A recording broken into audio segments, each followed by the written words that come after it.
இந்தியாவை மத சுதந்திரத்திற்கு எதிரான நாடாக அறிவிக்க வேண்டும் என்று ஒரு ஆணையம் அமெரிக்காவிற்கு அழுத்தம் கொடுத்திருக்கிறார்கள்.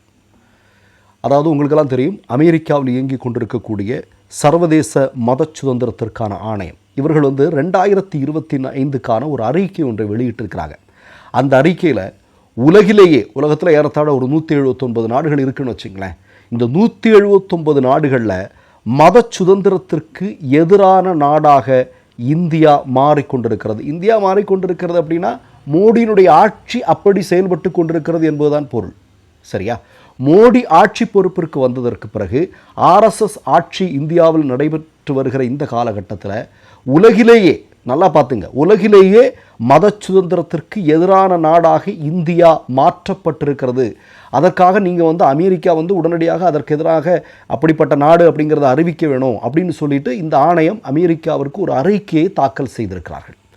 இப்போ நீங்கள் பார்க்க வேண்டியது அவங்க கொடுத்துருக்கக்கூடிய ஆதாரம் அப்படிங்கிறது, கடந்த பல வருடங்களாக மோடி அவர்கள் ஆட்சி பொறுப்பிற்கு வந்ததற்கு பிறகு இந்தியாவில் மிக முக்கியமான மதத்தை சார்ந்த தலைவர்கள் தொடர்ந்து கைது செய்யப்படுவது, அதே மாதிரி கும்பல் வன்முறைகள், கும்பல் கொலைகள் அதிகரிக்கக்கூடிய இடமாக இந்தியா மாறி இருக்கிறது. அதனால் உடனடியாக அமெரிக்கா ஒரு அறிக்கை ஒன்று வெளியிடணும். இந்தியா என்று சொல்லக்கூடிய நாடு மிகப்பெரிய அளவில் மத சுதந்திரத்திற்கு எதிரான நாடாக செயல்பட்டு கொண்டு வருகிறது என்பதை அவங்க சொல்லியிருக்கிறாங்க. இப்போ நான் என்ன கேட்குறேன்னா, இந்த செய்தி வந்ததுமே இந்தியாவுடைய வெளியுறவுத்துறை செய்தி தொடர்பாக இருக்கக்கூடிய ரந்தீர் அவர் என்ன சொல்லியிருக்காருன்னா, இந்த அமைப்பு ஒருதலைபட்சமாக செயல்பட்டு கொண்டிருக்கிறது, இவங்க சொல்கிறதெல்லாம் எதுவும் உண்மை கிடையாது அப்படின்னு அவங்க சொல்கிறாங்க. இப்போது இந்த இடத்துல நான் ஒரு செய்தியை சொல்கிறேன். நான் பிஜேபிக்காரங்களுக்கும் மோடிக்காகவும் சொல்கிறேன்.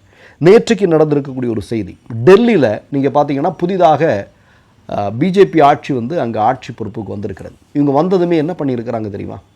அங்கே பெண்களுக்கு மாதம் கொடுப்ப 2500 அதை செயல்படுத்துறதுக்கு இவங்களுக்கு வக்கு இல்லை. ஆனால் என்ன பண்ணியிருக்கிறாங்க அப்படின்னா, நவராத்திரி வரப்போகுதா, நவராத்திரியை முன்னிட்டு டெல்லியில் இருக்கக்கூடிய முஸ்லீம் மக்களுடைய இறைச்சி கடைகள் முழுவதுமாக அகற்றப்பட்டுவிடும் அப்படின்னு சொல்லியிருக்கிறாங்க. இதற்கு சட்டமன்றத்தில் இந்த விஷயத்தை பேசியாச்சு, முதல்வரும் ஓகே அதை பண்ணிக்கலாங்கிற மாதிரி சொல்லிட்டாங்க. இதில் கூடுதலாக வரக்கூடிய செய்தி என்ன அப்படின்னா, இதனுடைய தொடர்ச்சியாக இந்தியாவில் முஸ்லீம்கள் நடத்தி கொண்டிருக்கக்கூடிய இறைச்சி கடைகள் முழுவதுமாக மூடுவதற்கான ஒரு துவக்கம் தான் டெல்லியில் ஆரம்பிக்க